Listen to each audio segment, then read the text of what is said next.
Ito ang balita ngayon. Trending ngayon sa mundo ng social media. Ang di umano'y balitang Senator Francis Tolentino tila pinahiya si Senator Risa Hontiveros dahil sa di umano'y malakorte nitong pag-aakusa kay Pastor Apollo Kibuloy sa pagdinig sa Senado.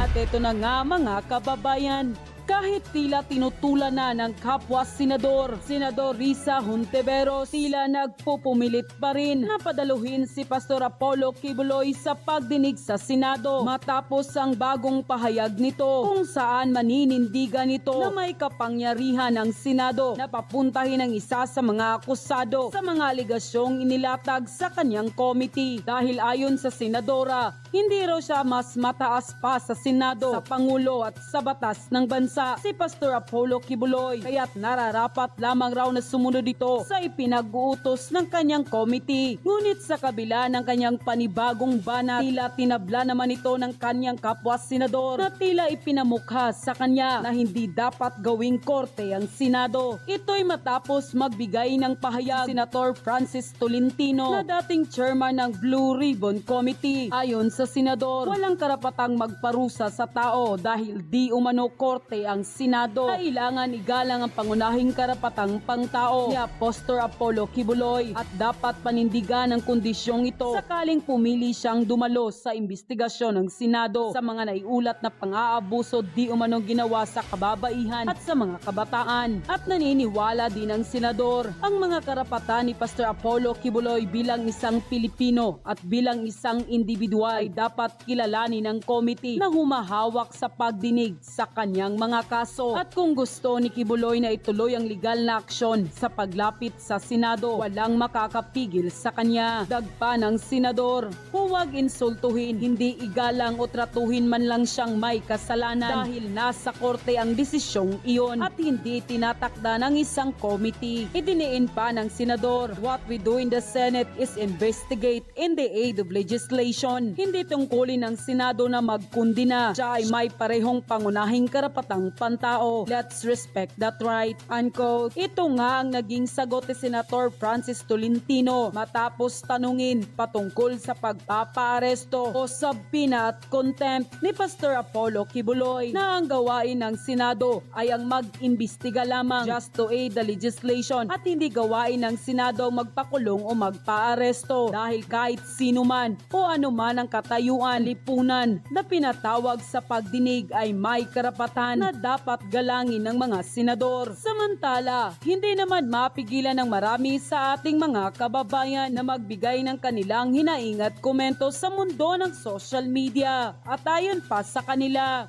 dapat malinaw yan sa lahat ng committee hearings. Tratuhin ng may respeto ang mga resource person at dapat na malinaw kung ano ang inaamyendahan sa batas bago pa man magsimula ang hearing in aid of legislation. Kaya nagkakaroon ng problema sa pagdalo ng mga resource person dahil alam nila na babastusin lang sila at tinitriten ng contempt kung hindi makuha ang kanilang gustong information. Kadalasan naman ang hearings in aid of election, grandstanding lang ng karamihan sa mga legislators. Buti naman at may nagsalita na para liwanagin ang rule ng Senate pagdating sa investigasyon nila. Ang nangyayari kasi, pinabastos, pinapahiya, kino-cornsed etc. ng may ibang motibo aside from aid of legislation. Dapat kung ganun din lang, huwag nang gumastos ang gobyerno sa mga investigasyon kung alalang ding mangyayari. Tulad niyan, ang laki ng binabudget para dyan. Gamitin na lang sa mas importante, ala ring nangyayari sa pagdinig. Ilan na bang pagdinig ang ginawa dyan? Musta nangyari? Sayang gastos. Hontiveros, makinig ka kay Tolentino. You can learn something from him kung hindi mo alam, and also no one is above the law. Baka nakalimutan mo. Pastor is a private person. He is not a government employee or officer who are subject to scrutiny for a failure to do their job or responsibilities. A private person is under the jurisdiction of the court who committed violation of RPC. In this case, Kibuloy is not under scrutiny of the Senate but to the court. Unquote. Kung matatandaan nyo, noong December, nung ako pa yung chairman ng Blue Ribbon Committee, binago natin yung rules.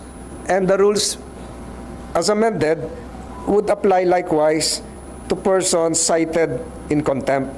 So yung sa atin, sa pagbabago ng rules, ay binigyan po natin ng diin yung karapatang pantao noong mga humaharap sa mga committee. So, doon sa atin pong nilagay ay dapat kilalanin din yung kanilang karapatan as an individual, as a Filipino citizen. So yung sa akin, we reiterated that during that interview. Ang sabi ko po ay kung merong pamamaraang legal na gagawin si Pastor Kibuloy sa pagdulog sa husgado, kagaya nung nangyari noong Nery case sa Senado. Kung inyo natatandaan pa, wala makakapigil sa kanya. At hindi dapat pigilan yon kasi karapatan niya yon. Kung sakaling siya naman ay dadalo sa isang pagdinig ng Senado, kailangan din igalang ng komite ang kanyang karapatan. Ang ibig sabihin nun, huwag babastusin, huwag tatratuhin ng, bilang isang nagkasala na, dahil ang pagdidetermine ng pagkakasala ng isang tao, the right to adjudicate the guilt of a person lies with the court and not with a committee. Maliwanag po yan. Ang atin pong gawain dito sa Senado is to investigate in aid of legislation. It is not the right, it is not the duty of the Senate to condemn and imprison an individual. Because that individual, no matter how high nor lowly he is, has the same basic human right and the right of being, the right to innocence, etc., etc. So igalang po yun. Yun po yung sinabi ko nun. Igalang yung karapatan ni Pastor Kibuloy. Hawa ko. Paul, ang counsel of the target resource person, halimbawa yung kay Kibuloy, can he insist na to the committee to recognize his counsel given his supposed threat? Hindi po ako yung abogado dito ni Pastor, pero kung siguro kung gustong gamitin ng abogado niya nung binago po natin yung section 16 and 18, pwede niyang sabihin na bigyan din sila ng karapatan na mag-file ng memorandum, etc., etc., kagaya po nung ginawa natin doon sa mga nagdaang pagdinig natin. So, babalik po yan sa paggalang sa karapatan kung kahit sino man na nandun. Kahit hindi si pastor, huwag bastusin yung mga nandito sa humaharap sa komite ng Senado. Pero sir,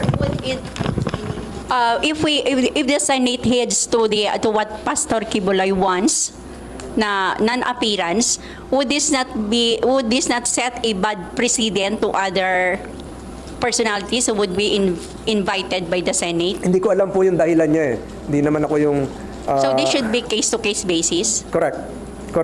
So, ulitin ko, may karapatan ang Senado na hilingin ang kanyang presensya, subalit yung kagaya po dun sa Nery case, kung natandaan niyo yung Nery case, pinawalang bisa ng Supreme Court yung contempt, nilift yun, yung si Romulo Nery, natandaan niyo na yun, yung mga bata-bata pa noon nandito nung panahong yon. So, kung natatandaan niyo yun, nakialam ang husgado, ang Supreme Court, at sinabi, lifted yung contempt order. So, he can utilize that. May karapatan naman siya. May abogado siya. Nung sa formally na umabot din sa court, parang ganun din. He can maximize, utilize all legal venues available to him. And no one should deprive him of that right. Wala na. Nakakalimutan nyo na yung chacha. Sige. Wala na. Tapos na. Tanong sir kung napag-usapan ba kayo informant? Yung Chacha. Ayun. Among senators and congressmen. Yung pinag-usapan. Informally. Ano ibig sabihin na informally? Hindi formal. Alam mo, masaya kami kanina nung sa prior to the signing, nasa harapan ko nakaupo si BBM, o sa kaliwa si SP, sa harapan ko sa kaliwa si Speaker. So wala naman ako nakikitang rift. Ang alam ko ay iisa pa rin ang Kongreso, the lower house, ang daming congressman kanina. The lower house and the upper house. So, wala ko nakikitang pag-aaway kanina. Sa voting separately, would it be a contentious issue? Kasi yung House na po walang ganung release.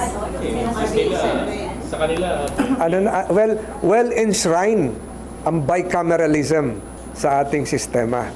Hindi pa naman tinatanggap na unicameral body ang dalawang kapulungan.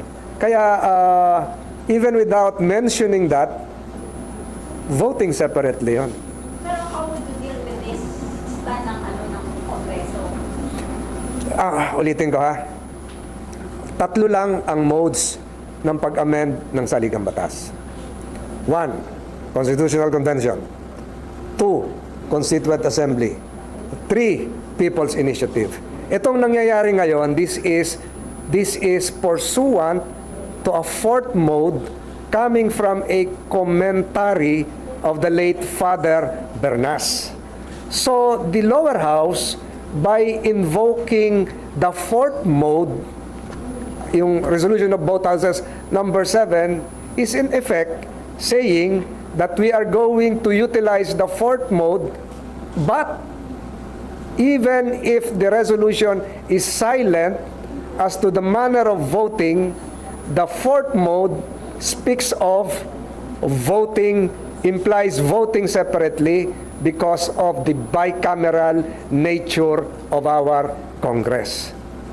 Final nga nila ng bukod. Final din namin ng bukod. Dinidinlig nila ng bukod. Dinidinlig namin ng bukod. Kung meron pagkakaiba doon, papasok sa Bicameral Conference Committee. So, even though they're silent, their mere acceptance of the 4th mode implies that it has to be voted upon separately. Kwentas klaro tayo doon. Yes, ma'am. Ang dami niyo recitation. Kasi may statement ng mga congressmen one congressman said kahapon, talagang eventually, hiwalay din yung putuhan. Some congressmen are still insisting na you should vote jointly. They have to read the Constitution. They have to read the Constitution. No offense to them.